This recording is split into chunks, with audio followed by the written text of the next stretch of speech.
Muito obrigado, Sr. Presidente, Srs. Deputados. Cumprimentaria naturalmente o Tribunal de Contas, na pessoa do Sr. Presidente, Conselheiro Presidente Guilherme de Oliveira Martins, também os restantes juízes, conselheiros, relatores, o juiz conselheiro José Luís Pinto de Almeida, o juiz conselheiro José de Castro Miramentos, o juiz conselheiro António Manuel Fonseca da Silva e o juiz conselheiro António Augusto dos Santos Carvalho. O documento, portanto, todo o parecer sobre a Conta Geral do Estado é bastante exaustivo, bastante documentado, bem como a apresentação que aqui fizeram, muito detalhada e com uma preocupação clara sobre a sustentabilidade das finanças públicas que julgo todos partilhamos.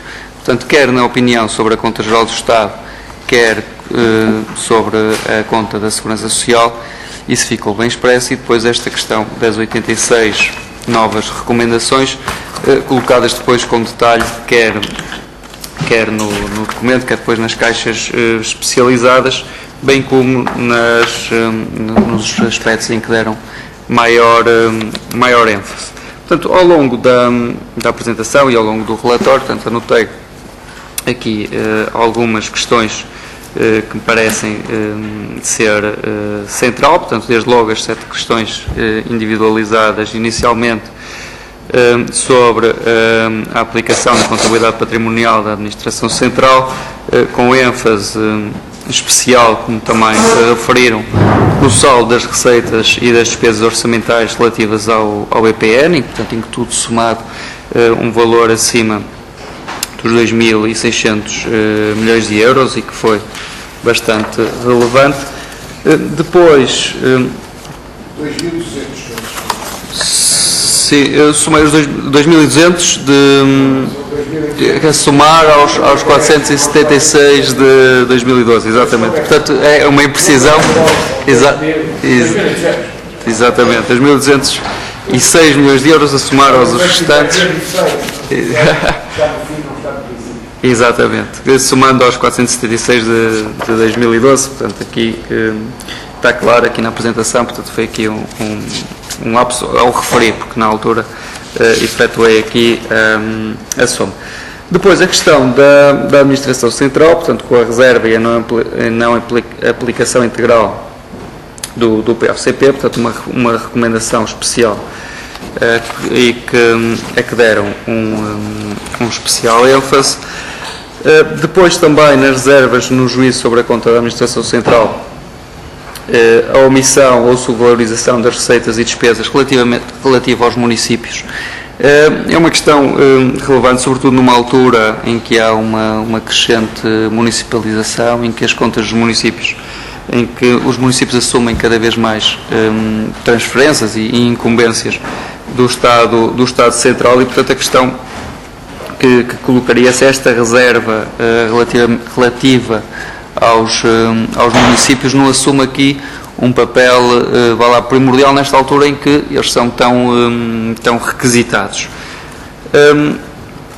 Depois, continuando na questão das ênfases, foi aqui também referida na conta sobre a Administração Central a divergência entre os saldos na contabilidade orçamental e na da tesouraria, não contabilizando os fluxos orçamentais, e depois a questão da Conta Geral do Estado não incluir a receita e a despesa de 7 fundos autónomos e 16 entidades públicas qualificadas, o que subvaloriza a receita e a despesa global, tendo aqui também sido referido expressamente a questão do fundo do Serviço Nacional de Saúde. E, portanto, essa seria outra questão que colocaria, portanto, juntando aqui a questão dos municípios, juntando aqui a questão do Serviço Nacional de Saúde e a sua sustentabilidade, que também é uma questão central do momento, até que ponto é que estão devidamente vertidas na Conta Geral do Estado. Portanto, depois a questão que também referiram na reserva relativamente aos sistemas contabilísticos, durante a passagem do POCP para o SNCAP e a questão e a nova contabilização europeia, portanto, se não se deveria fazer de imediato essa passagem, tornando a contabilidade patrimonial cada vez mais assertiva.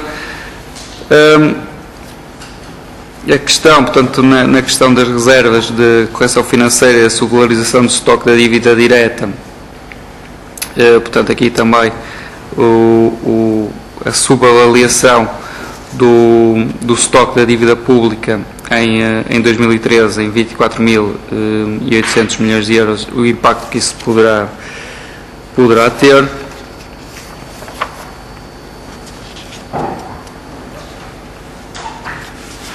Portanto, depois também o impacto dos orçamentos retificativos, portanto, se fazer este foi uma conta que reflete 2 orçamentos retificativos, portanto, o impacto que eles tiveram, portanto, também está aqui detalhado neste documento, mas, portanto, esse impacto de serem feito em cima do orçamento inicial, mais 2 orçamentos retificativos, e depois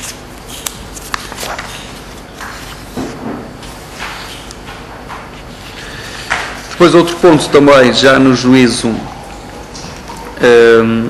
sobre a conta, no ponto 17, que está explícito no slide 17, o ponto da omissão relativamente ao valor das receitas das Estradas de Portugal e da RTP. Eu acho que ao longo de toda a conta esta questão das Estradas de Portugal, da RTP, das entidades públicas reclassificadas, dos próprios municípios, eu acho que são questões centrais e que refletem que poderá haver aqui alguma atenção que deve ser dada a estes pontos. Aliás, depois no slide 69 também uma reservas relativamente novamente ao valor do IRS dos municípios. Portanto, julgo que ao longo de todo o documento são pontos que ficam bastante, que relevam e que notam alguma preocupação. Depois a questão da receita, portanto, da receita do Estado, no ponto 3.2, sobre a execução orçamental da receita, apesar da existência de uma contração económica, a receita fiscal cresceu na ordem dos 13%, muito impulsionada pelo aumento do IRS e do IRC. Portanto, temos aqui a questão do brutal aumento dos impostos. Também preocupante a questão das deficiências reiteradas na falta de implementação das condições necessárias ao cumprimento do regime de contabilização das receitas do Estado e à responsabilidade das entidades administradoras incumpridoras. Novamente, depois, a questão das Estradas de Portugal e da RTP. No caso do combate à fraude e à evasão fiscal, é referido que não é quantificado a receita obtida em resultado do combate à fraude e à evasão fiscal. Também é um ponto importante e que depois, não estando devidamente quantificado, fica difícil de perceber em que medida é que há uma efetiva combate à fraude e à evasão fiscal. Avançando só aqui algumas questões que gostaria de colocar relativamente ao PROMAR. Portanto, foi referido que, em termos da execução dos fundos comunitários, que o PROMAR poderia estar a comprometer a execução dos restantes programas. Em que sentido, qual motivo? Isso ainda se verifica hoje em dia, o que impacto que tem no novo sistema de fundos comunitários. E depois esta última questão sobre a conta da Segurança Social, a questão que colocaria: que impacto e como é que afeta e pode afetar a sustentabilidade da Segurança Social dos dados aqui apresentados, porque parece haver uma perda grande da capacidade de financiamento deste setor e que causa uma preocupação. Acho que estes números não expressam variações pequenas, pelo contrário, e portanto acho que devem ser alvo de uma atenção especial, porque de facto a variação é muito grande. Terminando, obviamente, cumprimentando todo o trabalho efetuado. Portanto, este foi o orçamento e a conta que representa um gigantesco aumento de impostos. Houve uma despesa, um aumento, grande despesa em relação a 2012, ao contrário daquilo que era dito na altura. Os custos sociais desta conta também foram bastante elevados, os determinantes sociais e a necessidade de acudir a uma crise e ainda agravado por custos sucessivos fizeram com que os custos na segurança social e as prestações sociais aumentassem, causando depois muita pressão sobre o sistema. Portanto, foi uma altura em que se acrescentou a austeridade e isso naturalmente reflete-se neste documento, sendo que a perda total da receita tem um valor semelhante ao déficit previsto para 2013, independentemente daquilo que foram depois as recomendações na altura do Tribunal Constitucional. Portanto, seriam estas questões que retirei ao longo de todo o documento e gostaria de vos colocar. Muito obrigado.